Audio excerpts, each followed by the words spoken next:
नमस्कार आणि स्वागत आहे द डीप डाईव्हमध्ये. आज आपण एका अशा भविष्यवाणीवर चर्चा करणार आहोत जिने खरं तर अनेक वर्षांपासून अभ्यासकांना कोड्यात टाकलं आहे. हो, आणि प्रश्न दिसायला खूप साधा आहे. अगदी जेरुसलेमच्या उजाड होण्याबद्दलची 70 वर्षांची भविष्यवाणी. पण ही 70 वर्षे नक्की कधी सुरू झाली आणि कधी संपली? आणि हाच तो मुद्दा आहे. हा प्रश्न साधा वाटत असला तरी त्यात अनेक पदर आहेत. वेगवेगळ्या तारखा, घटनांची गुंतागुंत आणि त्यातून निघणारे वेगवेगळे अर्थ. बरोबर.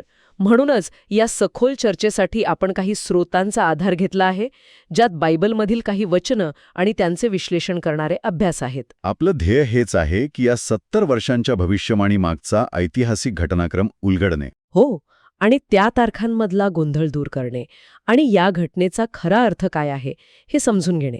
म्हणजे उजाड होणे म्हणजे नक्की काय आणि या 70 वर्षांची मोजणी कुठून सुरू होते.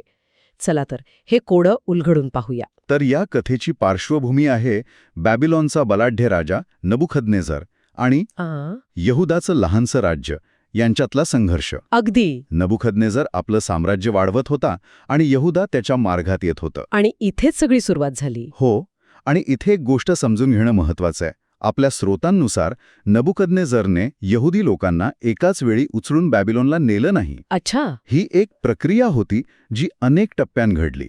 यालाच बॅबिलॉनचं निर्वासन म्हणतात. आणि याची सुरुवात कधी झाली? याची खरी सुरुवात झाली इसवी पूर्व 606 मध्ये.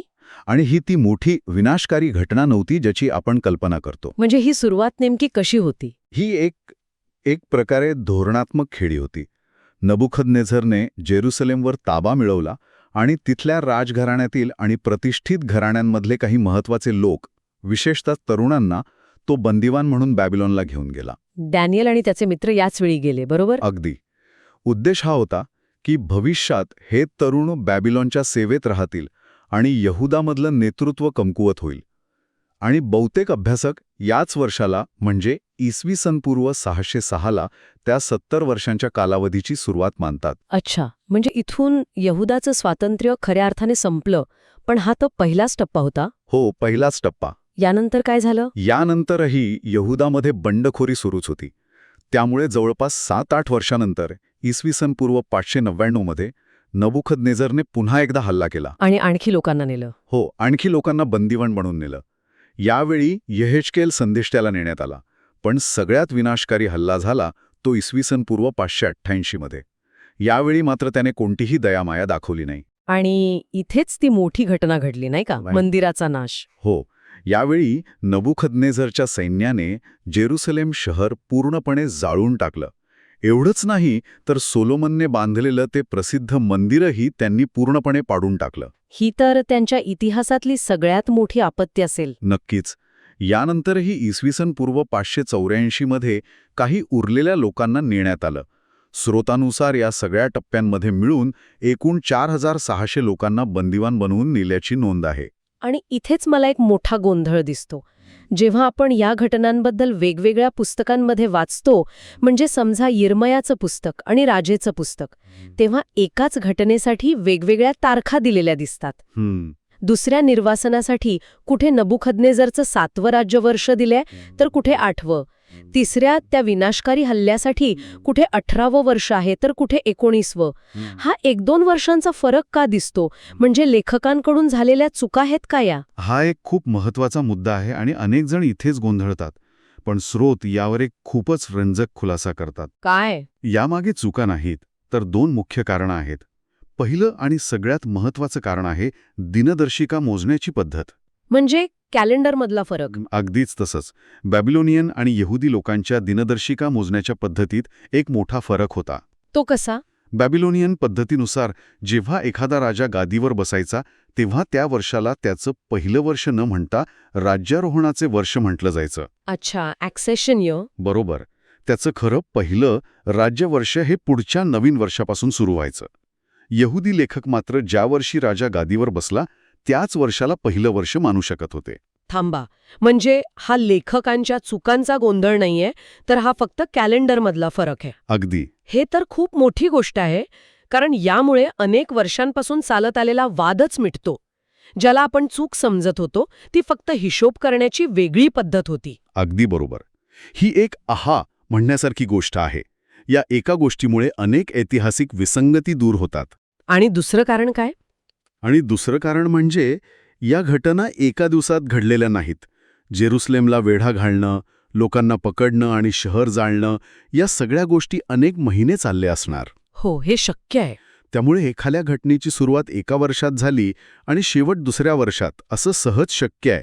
त्यामुळे या 1-2 वर्षांच्या फरकात अडकण्यापेक्षा त्या काळात यहुदाचं राज्य पूर्णपणे बॅबिलॉनच्या अधीन झालं होतं हे सत्य जास्त महत्वाचं आहे. ठीक आहे. म्हणजे इतिहासाचा हा गुंतागुंतीचा भाग आता स्पष्ट झाला. पण हा सगळा इतिहास एका मोठ्या भविष्यवाणीच्या छायेत घडत होता, नाही का? बरोबर. यिर्मया संदेष्टाने याबद्दल काय सांगितलं होतं? हो, यिर्मयाने या घटना घडण्यापूर्वीच स्पष्टपणे सांगितलं होतं, ही सर्व भूमी ओसाड होईल आणि ही राष्ट्रे 70 वर्ष बॅबिलॉनच्या राजाची सेवा करतील. पण ही फक्त शिक्षेची भविष्यवाणी नव्हती. माही त्यात एक वचनही होतं. यिर्मयाने पुढे हेही सांगितले होते की ही 70 वर्षे संपण्याच्या सुमारास देव बॅबिलॉनला त्याचा पापांबद्दल शिक्षा देईल आणि त्याचा नाश करेल. आणि डॅनियल, ज्याला आपण पाहिलं की पहिल्याच टप्प्यात बंदिवान म्हणून नेलं होतं, तो बॅबिलॉनमध्ये बसून या भविष्यवाणीचा अभ्यास करत होता. ही गोष्ट मला नेहमीच विलक्षण वाटते. विचार करा, एक तरुण मुलगा म्हणून त्याला बंदिवान बनवून एका परक्या देशात आणलं जातं. तो आपलं संपूर्ण आयुष्य त्या साम्राज्याच्या सेवेत घालवतो आणि म्हातारपणी जेव्हा तो यिर्मयाचं पुस्तक वाचत असतो तेव्हा त्याला कळतं की ज्या साम्राज्यात तो लहानाचा मोठा झाला त्या साम्राज्याच्या नाशाची वेळ जवळ आली आहे. आणि त्याच्या डोळ्यांदेखतच इतिहास बदलतो. अगदी.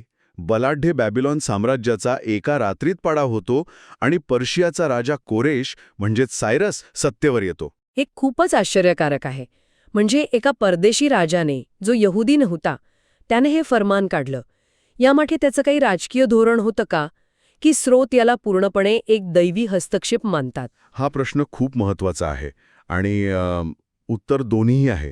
राजकीयदृष्ट्या कोरेश एक हुशार राजा होता. अच्छा. त्याचं धोरण होतं की आपल्या साम्राज्यातल्या वेगवेगळ्या लोकांना खुश ठेवायचं. त्यांना त्यांची धार्मिक स्थळं पुन्हा बांधायला परवानगी द्यायची, जेणेकरून ते एकनिष्ठ राहतील. हे एक उत्तम राजकीय धोरण होतं. नक्कीच. पण आपले स्रोत याकडे केवळ राजकीय घटना म्हणून पाहत नाहीत. त्यांच्या मते काय होतं? त्यांच्या मते देवानेच कोरेशच्या मनात ही प्रेरणा दिली होती. एका परदेशी राजाला वापरून देवाने आपली योजना पूर्ण केली.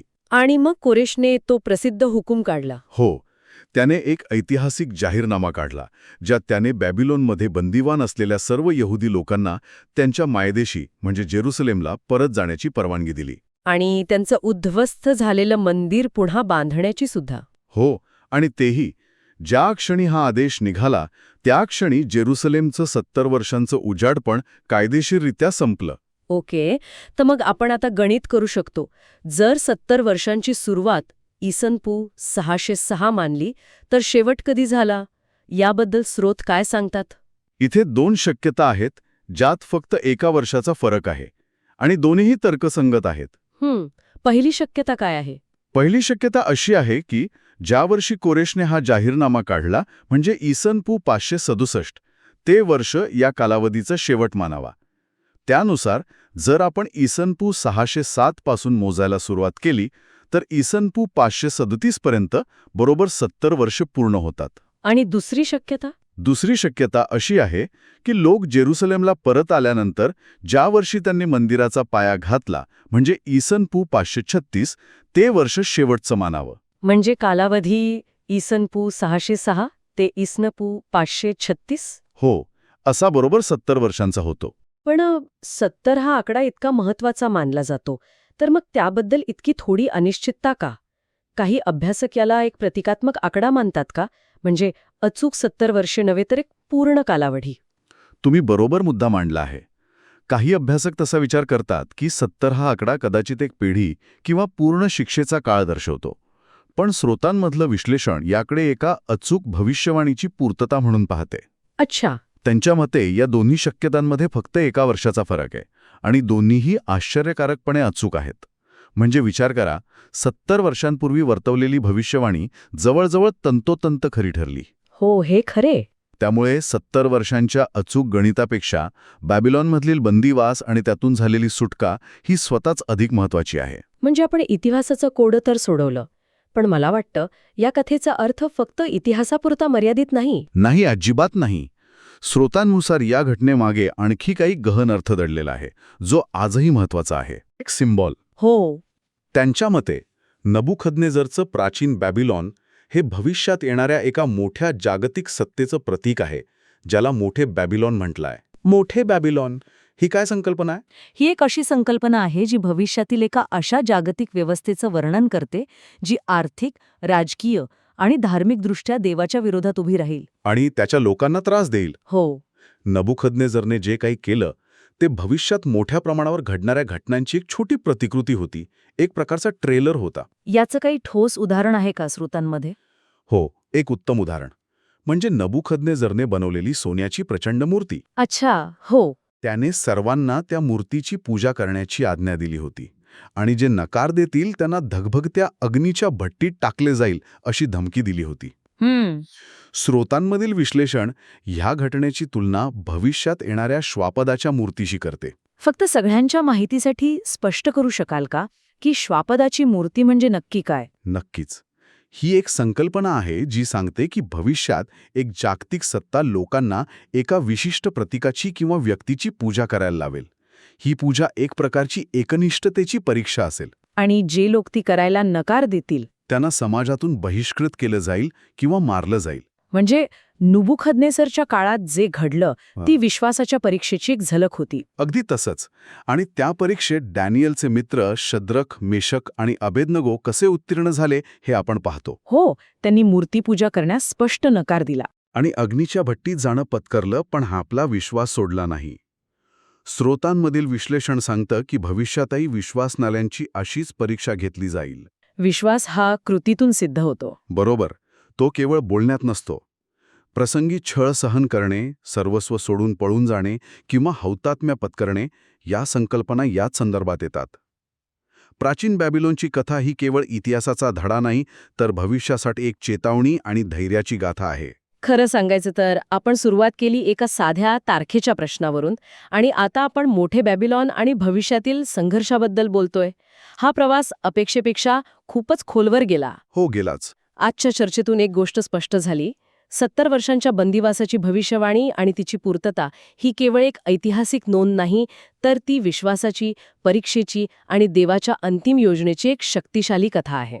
इतिहासातल्या घटना या केवळ घडून गेलेल्या कथा नसतात, तर त्या भविष्यासाठी काहीतरी शिकवत असतात. आजच्या या विश्लेषणाबद्दल धन्यवाद. हे खरोखरच डोळे उघडणारं होतं. आणि श्रोत्यांसाठी एक शेवटचा विचार सोडून जातो. श्रोत्यांनुसार जेरुसलेमच्या उजाळपणाची 70 वर्षे जिथे संपतात आणि जेरुसलेम पुन्हा बांधण्याचा आदेश दिला जातो, तिथूनच एका नवीन आणि अत्यंत महत्त्वाच्या भविष्यवाणीच्या कालखंडाची सुरुवात होते. अच्छा. ती भविष्यवाणी म्हणजे डॅनियलच्याच पुस्तकातील 70 सप्तकांची कालगणना. वा, म्हणजे एका भविष्यवाणीचा शेवट ही दुसऱ्या भविष्यवाणीची सुरुवात आहे. बरोबर. हा नवीन कालखंड काय आहे, त्यात कोणत्या घटनांचा समावेश आहे आणि त्याचा आपल्यासाठी काय अर्थ आहे, हा एक असा प्रश्न आहे जो पुढील संशोधनासाठी आणि विचारासाठी एक नवीन दिशा देतो. जेरुसलेमच्या नाशाची कथा जिथे संपते, तिथेच त्याच्या तारणाची आणि भविष्याची एक मोठी कथा सुरू होते.